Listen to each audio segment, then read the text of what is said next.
ॐ कूजन्तं राम रामेति मधुरं मधुराक्षरम् आरुह्य कविता शाखां वन्दे वाल्मीकिकोकिलम् आपदामपहर्तारं दातारं सर्वसम्पदाम् लोकाभिरामं श्रीरामं भूयो भूयो नमाम्यहम्। હવે શ્રી રાવણले રાજાકા રૂપમાં आज मारीचलाई यस प्रकारको प्रतिकूल आज्ञा दिएको सुनेर मारीचले निर्धक्क भएर रावणसँग ज्यादै कठोर स्वरमा भन्दछन्, कुन पापीले तिमीलाई छोरा राज्य र सबै मन्त्री सहित तिम्रो विनाश हुने बाटो देखाइदियो रावण? यो कुन चाहिँ पापी हो जो तिमीलाई सुख देखेर खुसी देखेर अप्रसन्न भएको छ? कसरी युक्तपूर्ण तरिकाले तिमीलाई मृत्यु ढोकामा जाने सुझाव दियो? आज तिम्रो दुर्बल शत्रुले कुनै बलवानसँग युद्ध गराएर तिम्रो विनाश गर्ने निश्चय गरेको स्पष्ट भयो। तिम्रो अकल्याण चाहने कुनै नीचले तिमीलाई यो पाप कर्म गर्ने उपदेश दिएको हुन सक्छ। मेरो अनुभवमा उसले तिमी आफ्नो कुकर्मले नष्ट भएको हेर्न चाहेको छ। तिमी ती मन्त्रीको वध गर्न योग्य छन्, अथवा तिम्रो त्यो जो मन्त्री हो तिमीलाई जसले उकासिरहेको छ उसलाई वध गर्नका निम्ति योग्य छ। जसले कुमार्गमा लागेको तिमी जस्तो राजालाई रोक्ने प्रयास गरिरहेका छैनन्, तर तिमी उनीहरूको वध भने गर्दैनौ। किनकि असल मन्त्रीले राजालाई स्वेच्छाचारी भएर कुमार्गमा लाग्नबाट रोक्ने प्रयास गर्नुपर्छ।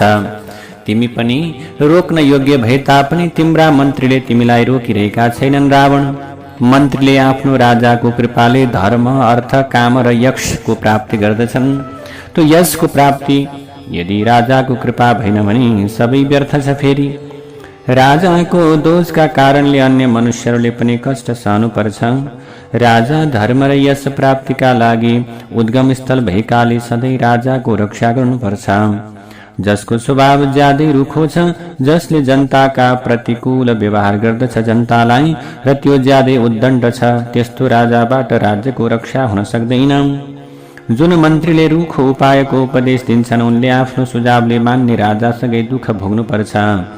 जसरी स्याल र बुवासाहरूले पालेका भेडा बढ्न सक्दैनन्, त्यसै गरी प्रतिकूल व्यवहार र ज्यादै रुखो स्वभाव भएका राजाले रक्षा गरेका प्रजाको वृद्धि हुँदैन। जसका तिमी क्रूर दुबुद्धि र आफ्नो इन्द्रियलाई वशमा राख्न नसक्ने राजा हौ, ती सबै राक्षसहरू अनिवार्य रूपमा नष्ट हुनेछन्। मैले संयोगले यो ज्यादै कठोर कर्म गर्नुपर्ने भयो। यसका विषयमा तिमीले शोक गर्न उचित हुन्छ हे रावण, किनकि सेनासहित तिम्रो विनाश अवश्य पनि हुनेछ। रामले मलाई मारेर चाँडै तिम्रो पनि वध गर्नेछन्। जुन अवस्थामा दुवैतिरबाट मृत्यु निश्चित हुन्छ त्यो समयमा रामको हातबाट मरेर म ज्यादै आनन्दित हुनेछु, किनकि युद्धमा शत्रुद्वारा मारिएर प्राण त्याग गर्नेछु। रामको अगाडि गएर उनको दृष्टि पर्ने बित्तिकै मेरो मृत्यु भने अवश्य सुनिश्चित छ। मारिचले भन्दछन्, यदि तिमीले सीताको अपहरण गर्यौ भने आफ्ना बन्धु बान्धव सहित तिम्रो पनि अवश्य मृत्यु हुनेछ। यदि तिमीले मसँग रामको आश्रममा गएर सीतालाई अपहरण गर्यौ भने तिमी र म सँगसँगै त्यहाँका बासिन्दा सहित समग्र लङ्का यथार्थ रूपमा नष्ट हुनेछ। रावण, म तिम्रो हितैषी भएकाले तिमीलाई पाप कर्मबाट रोक्ने प्रयास गरिरहेको छु, तर तिमी मेरो कुरामा असहमत भइरहेका छौ। यो संसारमा जसको आयु सकिएको हुन्छ उसले आफ्ना आफन्तजनहरूको कल्याणदायक कुरालाई ठाडै अस्वीकार गरिदिन्छ। रावणसँग यस्ता प्रकारका ज्यादै कठोर कुरा गरिसकेपछि अब रावणको डरले धेरै दुखी भएका मारिचले भन्दछन्, हिँड जाउँ।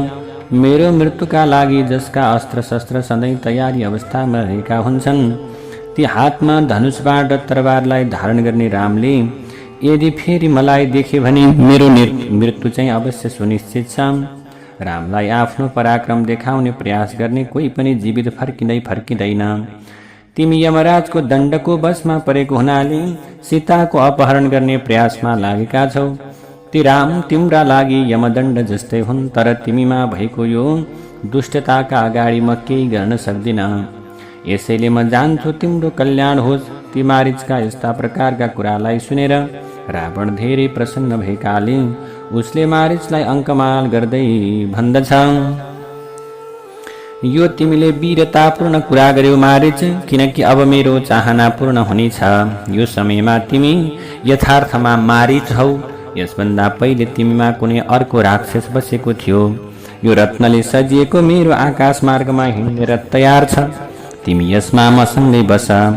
तिमीले सीताको मनमा आफूप्रति लोभ उत्पन्न गराइदेऊ। उनलाई लोभ्याएपछि तिमी आफ्नो इच्छा अनुसारको ठाउँमा जान सक्दछौ मारिच। त्यो आश्रम सुनसान भएपछि म सीतालाई जबरजस्ती अपहरण गरेर ल्याउने छु।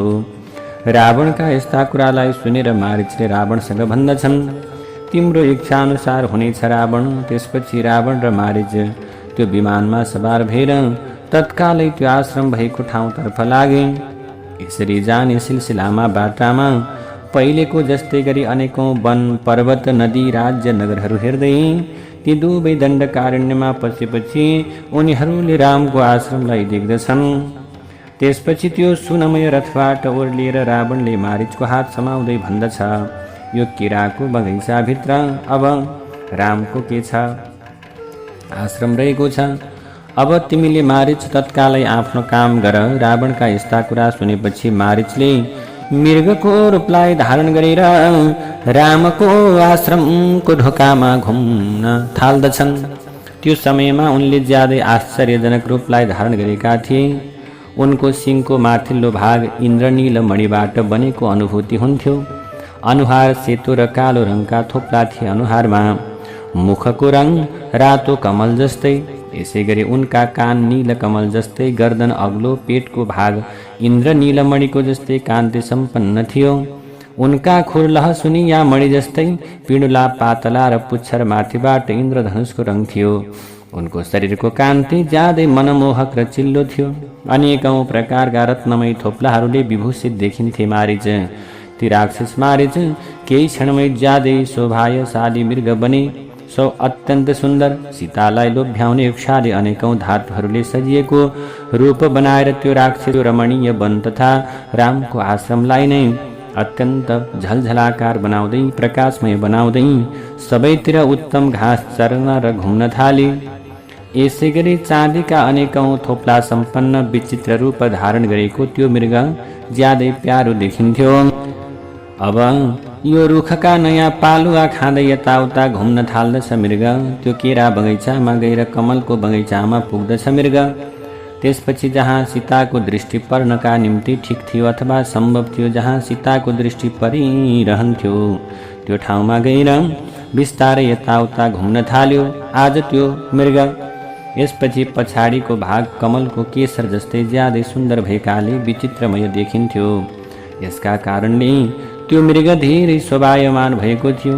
त्यो रामको आश्रम नजिक आनन्दले घुमिरहेको थियो।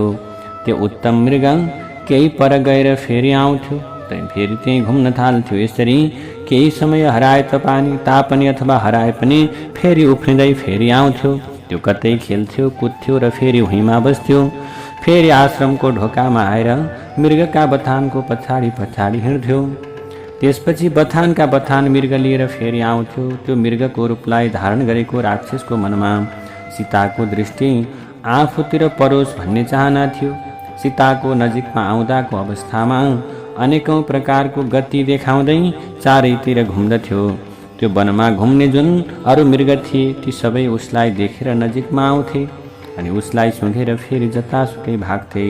हुन त राक्षस मारिच मृगहरूको वध गर्न चाहन्थ्यो, तर पनि त्यस समयमा आफ्नो भाव लुकाउने प्रयास गर्दै उसले अरू मृगलाई छोए तापनि तिनीहरूलाई खाँदैनथ्यो। त्यही समयमा सीता माता फूल टिप्ने सिलसिलामा बगैँचामा आउनुभयो। उहाँले फूल टिप्दै आफ्नो मनमा त्यही विचार गर्न थाल्नुभयो। उहाँको अनुहार ज्यादै सुन्दर, वनवासको कष्ट भोग्न योग्य हुँदै नहुने बिचरा सीता। त्यो समयमा सीताले त्यो रत्नमय मृगलाई देख्नुभयो।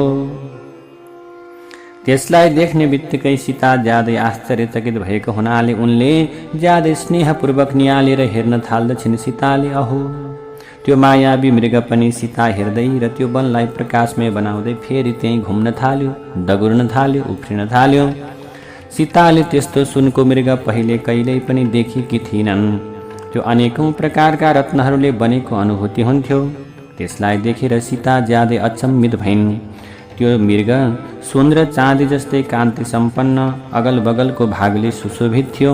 त्यो शुद्ध सुनको जस्तो कान्ति मिलेका अङ्गहरू भएकी सुन्दरी सीताले फूल टिप्दै त्यो मृगलाई देखेर मनमनै ज्यादै प्रसन्न भएकी हुनाले आफ्नो पति राम र देवर लक्ष्मणलाई हतियार लिएर आउन अनुरोध गरिन्। उनी पटक पटक बोलाउँदै त्यो मृगलाई राम्ररी हेर्न थालिन्। यसरी सीताले बोलाएकी सुनेर राम र लक्ष्मणले त्यहाँ आएर सबैतिर हेर्दा उनीहरूले मृगलाई देखे।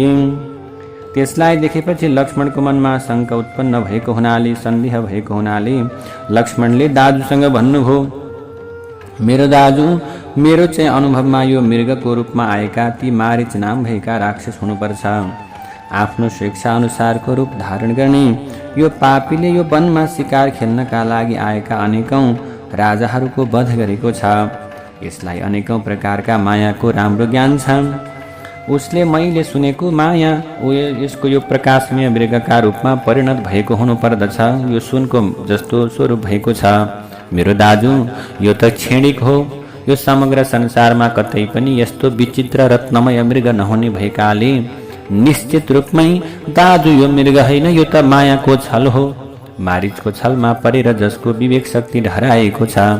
ती सीताले यस्ता प्रकारका कुरा गरिरहेका लक्ष्मणलाई रोकेर ज्यादै खुसी हुँदै भन्दछिन्, यो मृग ज्यादै सुन्दर भएकाले यसले मलाई आकर्षित गरेको छ। देवर बाबु, यसलाई ल्याइदिनुहोस्। यसलाई हाम्रो मनोरञ्जनका लागि यहाँ राख्नुपर्छ। हुन त हाम्रो यो आश्रममा अनेकौं पवित्र र हेर्न लायक मृगका बथान आएर चर्छन्।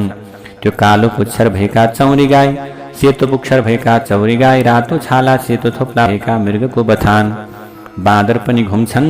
तर पनि आजसम्म पहिले मैले कुनै यस्तो तेजस्वी, यस्तो सुन्दर, शान्त र प्रकाशमय मृगलाई देखेकै थिइनँ। यो अनेकौं प्रकारको रङ सम्पन्न भएकाले यसका अङ्ग विचित्रमय छन्। मेरो देवर बाबु, मलाई यसको स्वरूप राम्रो भएको अनुभूति हुन्छ। यो मेरो अगाडि नडराइकन शान्त भावमा यो वनलाई प्रकाशमय बनाउँदै चन्द्रमा जस्तै गरेर शोभायमान भइरहेको छ। यसको स्वरूप ज्यादै आश्चर्यजनक छ भने यसको शोभाका विषयमा वर्णन गर्न असम्भव छ। यसको आवाज धेरै मिठो छ। यो ज्यादै विचित्रमय अङ्गहरूले सुशोभित भएको आश्चर्यजनक मृगले मेरो मन आकर्षित गर्यो। यदि हजुरले यो मृगलाई जीवितै समाउन सक्नुभयो भने एउटा आश्चर्यको वस्तु हुनेछ। सबैको मन ज्यादै खुसी हुनेछ, आश्चर्यचकित हुनेछ। जुन समयमा हाम्रो वनवासको समय सकिएर हामीलाई आफ्नो राज्य प्राप्त हुन्छ, त्यो समयमा यो मृगले हाम्रो राजभवनको शोभा बढाउनेछ। यो मृगको यो अलौकिक रूप भरत, लक्ष्मण, मेरा सासूहरू र मेरा लागि पनि आश्चर्यजनक हुनेछ। यदि यो मृगलाई जीवित समाउन सकिएन भने यसको छाला पनि ज्यादै सुन्दर हुनेछ। म पराल र बाबियोले बुनेको गुन्द्रीमा यो मृगको सुनौलो छाला ओछ्याएर बस्न चाहन्छु। हुन त आफ्नो स्वेच्छाले आफ्नो पतिलाई यस प्रकारको काममा लगाउनु धेरै ठुलो स्वेच्छाचारिता हो। अब त्यसैले पतिव्रता स्त्रीका लागि यो उचित भने मानिँदैन मेरो श्रीमान। तर पनि यो जन्तुको शरीरले मेरो मनलाई ज्यादै आश्चर्यचकित बनाइदिएको हुनाले म चाहिँ यसलाई समाइदिन अनुरोध गर्छु। त्यो सुनौलो रौँ सम्पन्न इन्द्रनीलमणि जस्तै सिंह, भर्खर उदाएका सूर्यको जस्तो कान्ति, ताराहरू जस्तै थोप्ला सम्पन्न तेजले शोभित त्यो मृगलाई देखेर राम पनि आश्चर्यचकित हुनुभयो। सीताका यसभन्दा पहिलेका कुरा सुनेर त्यो मृगको ज्यादै आश्चर्यजनक रूपलाई देखेर त्यसको रूपमा लोभिएर सीता प्रेरित भएर हर्षित भएका रामचन्द्रले आफ्नो भाइ लक्ष्मणसँग भन्नुभयो, भाइ हेर त, सीताको मनमा यसलाई प्राप्त गर्ने तीव्र अभिलाषा रहेको छ भने यथार्थमा यसको रूप पनि ज्यादै सुन्दर छ मेरो भाइ। आफ्नो यो रूपका कारणले आज यो मृग जीवित रहन सक्दैन। देवराज इन्द्रको नन्दवनमा र कुबेरको चैत्र रथवनमा पनि यस प्रकारको मृग अहिलेसम्म रहेको छैन भने यो पृथ्वीमा हुनै सक्दैन। यसका टेढा र सिधा रौँहरू यो मृगको शरीरमा सुनौला थोप्लाले चित्रित भएर ज्यादै शोभायमान भएका छन्। जुन समयमा यसले हाइ गर्छ त्यो समयमा यसको मुखबाट अग्निको ज्वाला जस्तै दन्किरहेको जिब्रो बाहिर निस्कन्छ। बादलबाट उत्पन्न बिजुली जस्तै चम्किन्छ। यसको थुतुनो अथवा अनुहार इन्द्रनील मणिबाट बनेको यो भाँडो अथवा मदिरा राख्ने भाँडो जस्तो लाग्छ मलाई। पेट शङ्ख र मोती जस्तै सेतो छ। यो यथार्थ रूपमा वर्णन गर्न नसकिने मृगले सबैलाई आकर्षित गर्छ। राजाहरूले ठुल्ठुला वनमा शिकार खेल्दाका अवस्थामा पनि मृगको छालाका लागि शिकार खेलेर मनोरञ्जन गर्नका लागि हातमा धनुष लिएर मृगलाई मार्ने गर्दथे रे। यसै गरी शिकार खेल्दै राजाहरूले विशाल वनमा धन पनि भेला गर्छन्, किनकि त्यहाँ मणि रत्न सुन सहित अनेकौं प्रकारका धातुहरू पाइन्छन्। आफ्नो कोष बढाउने त्यो वनका उपलब्ध हुने धनहरू मनुष्यहरूका लागि सर्वोत्कृष्ट हुन्छन् मेरो भाइ। अर्थ प्राप्त गर्ने अभिलाषा लिएको मनुष्य जुन प्रयोजन सिद्ध गर्नका लागि त्यो प्रति आकर्षित हुँदै अरूकै विचार नगरी अगाडि बढ्दछ, त्यो ज्यादै महत्त्वपूर्ण प्रयोजनलाई नै अर्थशास्त्रका ज्ञाताले अर्थ भन्छन्। यो रत्नमय उत्तम मृगको ज्यादै बहुमूल्य सुनौलो छालामा सीता मसँग बस्ने छिन्। यो ज्यादै सुन्दर मृग र त्यो आकाशमा रहने जुन अलौकिक मृगशिरा नक्षत्र छ, यी दुवै अलौकिक मृग हुन्। यिनीहरूमध्ये एउटा तारा रूपी मृग र अर्को पृथ्वीमा घुम्ने सुनको मृग छ मेरो भाइ। तिमी मसँग भने जस्तै यो मृग राक्षसको माया हो भने मैले यसको वध गर्नै हुन्छ। वध गर्न अवश्य उचित हुन्छ, किनकि ज्यादै दुष्ट चित्त भएको मारिचले पहिले वनमा घुम्दाका अवस्थामा अनेकौं मुनिहरूको हत्या गरेको छ। मारिच नाम गरेको राक्षसले यसले शिकार खेल्दाका अवस्थामा प्रकट भएर धेरै राजाहरूलाई मारेको हुनाले मृगको रूपमा पनि यसको वध गर्न ठिक हुन्छ। यो वनमा पहिले वातापी नाम भएको राक्षस बस्थ्यो। त्यो वातापी धेरै समयपछि एक दिन लोभको वशमा परेर तेजस्वी महर्षि अगस्त्यको नजिकमा गएकाले श्राद्धमा उसको भोजन बनेर पेटमा पुग्यो। श्राद्धको अन्तमा जब उनले आफ्नो राक्षसको रूपबाट प्रकट हुने चाहना गर्यो, त्यो राक्षसले त्यो समयमा अगस्त्यले मुस्कुराउँदै त्यो वातापीसँग भन्नुभयो, तैँले केही विचार नगरेर यो संसारमा धेरै ब्राह्मणहरूको अपमान गरेका हुनाले त्यही पापका प्रभावले अहिले चाहिँ त 25 जसले सधैँ धर्ममा लागिरहने म जस्तो आफ्ना इन्द्रियलाई बसमा राख्न सक्षम पुरुषलाई अतिक्रमण गरे। त्यो मारिच नाम भएको राक्षसले पनि वातापी जस्तै गरी नष्ट हुन ठिक हुन्छ भाइ। जसरी वातापी अगस्त्यद्वारा नष्ट भयो, त्यसै गरी यो मारिच अहिले मेरो अगाडि आएका हुनाले अवश्य मारिनेछ। तिमी अस्त्र र कवचले सुसज्जित भएर यहाँ सीताको रक्षा गर। मैले यो मृग मार्छु अथवा यसलाई जीवितमै समातेर ल्याउँछु। सीता यो मृगको छाला प्राप्त गर्न धेरै उत्साहित भएकी छन्। यसैले यो मृग लिन म जान्छु। यो मृगलाई मार्नुको मुख्य उद्देश्य भनेको यसको छाला प्राप्त गर्नु हो। जुन समयसम्म म यो मृगको छाला लिएर आउँदिन, त्यो समयसम्म तिमीले यहाँ बसेर सीताको रक्षा गर्नु मेरो भाइ। यी बुद्धिमान पक्षी जटायु ज्यादै बलवान र सामर्थ्यशाली छ। अब तिमी उसँगै सावधान भएर बस्नु। जटायुसँगै हाम्रा बुद्धिमान पक्षी जसले रक्षा गर्छन्, सीतालाई आफ्नो संरक्षणमा राखेर सबै दिशाहरूमा बस्ने राक्षसहरूबाट होशियार हुनु। आफ्नो भाइ लक्ष्मणलाई यस्ता प्रकारको आज्ञा दिएर रामचन्द्रले सुनको बीण भएको तरबार कमरमा भिर्नुभयो। त्यसपछि राम 3 ठाउँमा कुप्रो परेको आफ्नो आभूषण रूपी धनुष हातमा लिएर 2वटा ठोक्रा भिरेर त्यहाँबाट हिँड्नुभयो। यसरी राम हिँडेको देखेपछि त्यो वनमा भएका मृगहरूको राजा सुनमय मृग डरले लुक्यो। फेरि तत्कालै रामचन्द्रका आँखा अगाडि देख्यो। त्यसपछि तरबार भिरेर हातमा धनुष लिनुभएका रामले त्यो मृग भएतिर दौडिनुहुन्छ। त्यो रामले त्यो मृगले आफ्नो रूपले अगाडि दिशा प्रकाशमान बनाइरहेको, सुन्दर बनाइरहेको देख्नुहुन्छ। त्यो ठुलो वनमा त्यो पछाडि हेर्दै अगाडि भागिरहेको थियो। कतै उफ्रिएर टाढा पुग्थ्यो, कहिले नजिकै देखा परेर हातले समाउने लोभ उत्पन्न गराइन्थ्यो। कहिले डराएको, कहिले हडबडाएको, कहिले आकाशतिर उफ्रिएको देखिन्थ्यो। यसै गरी कहिले वनको कुनै ठाउँमा लुकेर अदृश्य हुन्थ्यो। त्यो एकै क्षणमा धेरै नजिक देखिन्थ्यो, फेरि तत्कालै पर पुगेको देखिन्थ्यो। यसरी देखिँदै लुक्दै त्यो मृगको रूप धारण गरेको मारिचले रामलाई उसको आश्रमभन्दा धेरै टाढा, रामचन्द्रको आश्रमभन्दा धेरै टाढा पुर्यायो।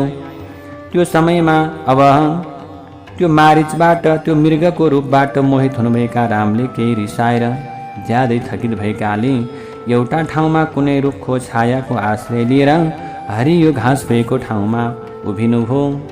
त्यो मृगको रूपलाई धारण गरेको राक्षसले रामलाई उन्मत्त जस्तै बनाइदिएको थियो। यसको केही समयपछि मारिच अरू मृगहरूले घेरिएर नजिकमा आयो।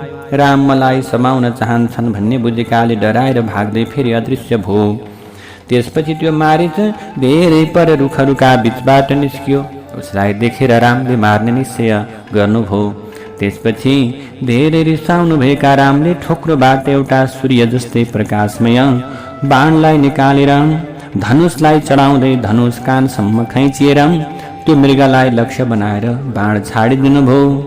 त्यो वज्र जस्तै तेजस्वी बाणले मृगको रूप धारण गरेमा मारिचको शरीरसहित उसको हृदय चिरिदियो त्यो केले बाणले। आज त्यसको चोटले ज्यादै अत्तालिएको त्यो राक्षस ताडको रुख बराबर उफ्रिएर भुइँमा खस्यो। उसको जीवन लीला समाप्त भयो। भुइँमा लडेर ठूलो गर्जना गर्न थाल्यो।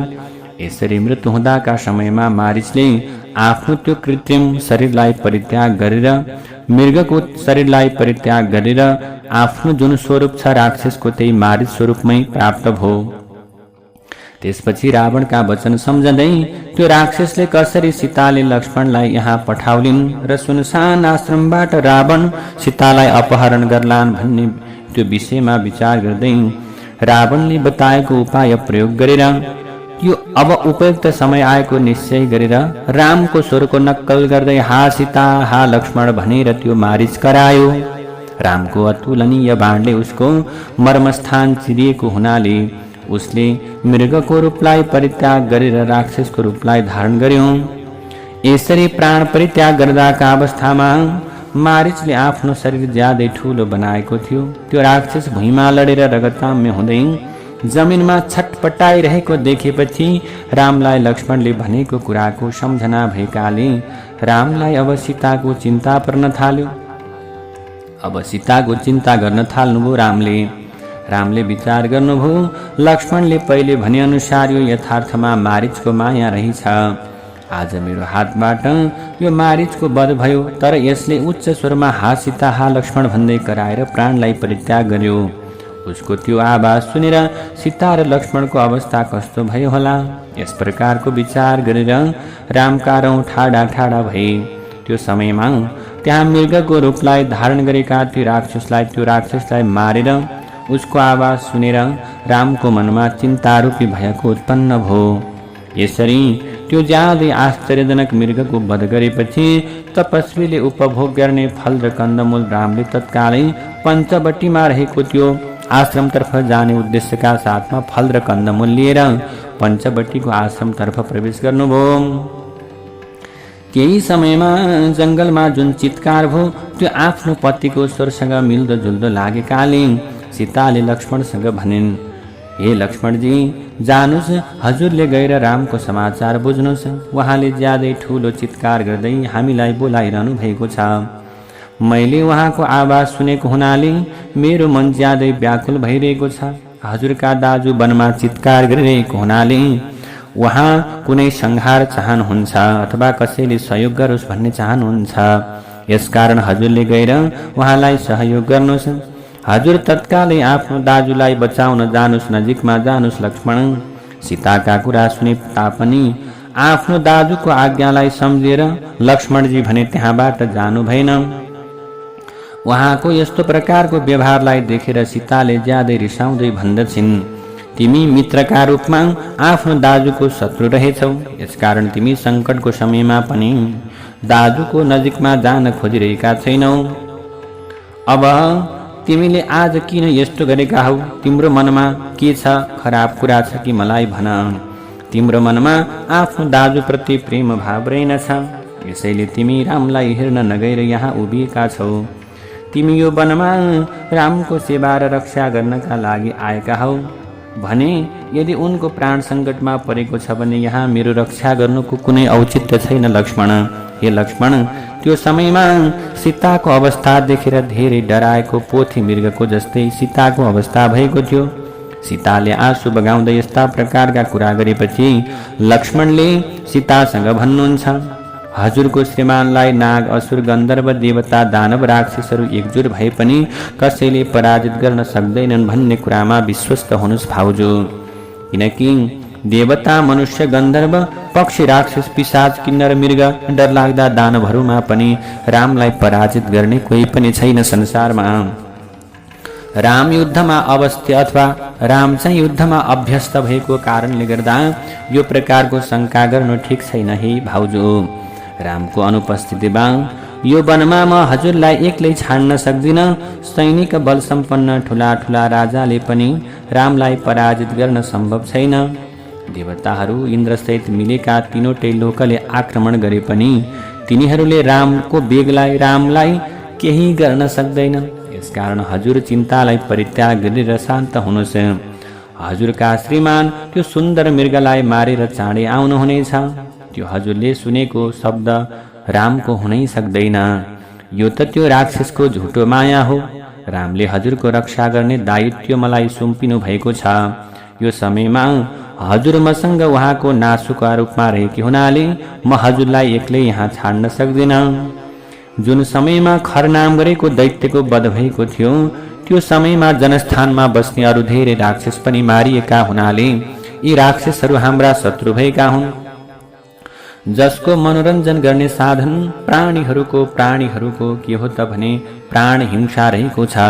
ती राक्षसले यो वनमा अनेकौं प्रकारको आवाज निकाल्ने भएकाले हजुरले चिन्ता गर्न ठिक छैन भाउजू।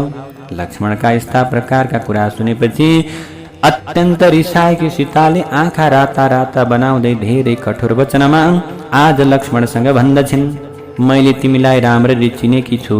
राम कुनै ठुलो सङ्कटमा पर्दा तिमी धेरै खुसी हुन्छौ। यसैले राम सङ्कटमा परेको बुझेर यस्ता कुरा गरिरहेका छौ। तिमी जस्तो क्रूर लुकेको शत्रुको मनमा यस्तो पापपूर्ण विचार हुनु कुनै आश्चर्यको कुरा होइन।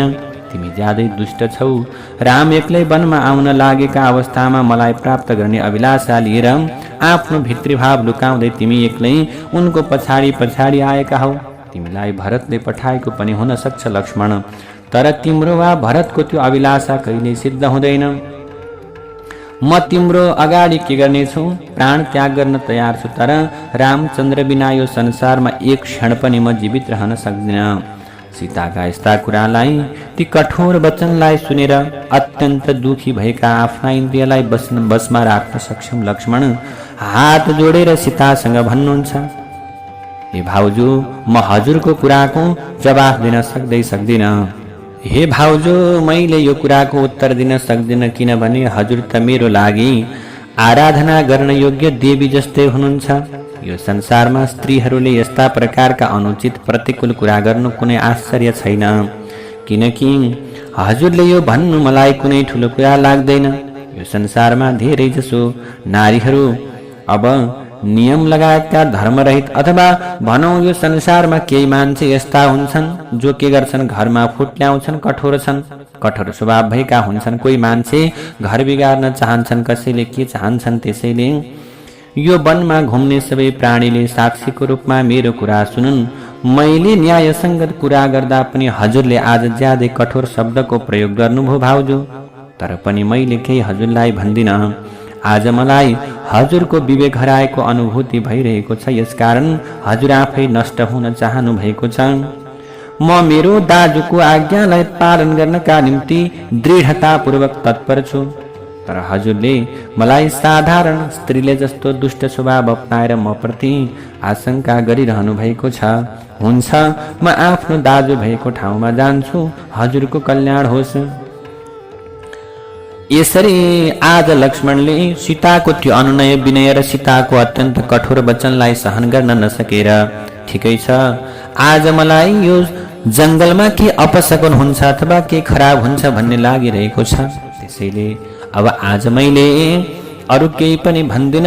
ठिकै छ, दाजुलाई भेट्नका निम्ति, दाजुलाई लिनका निम्ति म जान्छु, तर आज हजुरले यस्तो कठोर वचन बोल्नुभयो, तर मैले यसको उत्तर भने हजुरलाई केही पनि फर्क्याउँदिन, किनभने हजुर त मेरा लागि देवी समान आराध्या हुनुहुन्छ भनेर लक्ष्मणले यस्ता प्रकारका कुरा सीताका अगाडि बिन्ती गर्नुहुन्छ। राम रामेति रामेति रमे रामे मनोरमे सहस्रनाम तत्तुल्यं राम नाम वरानने।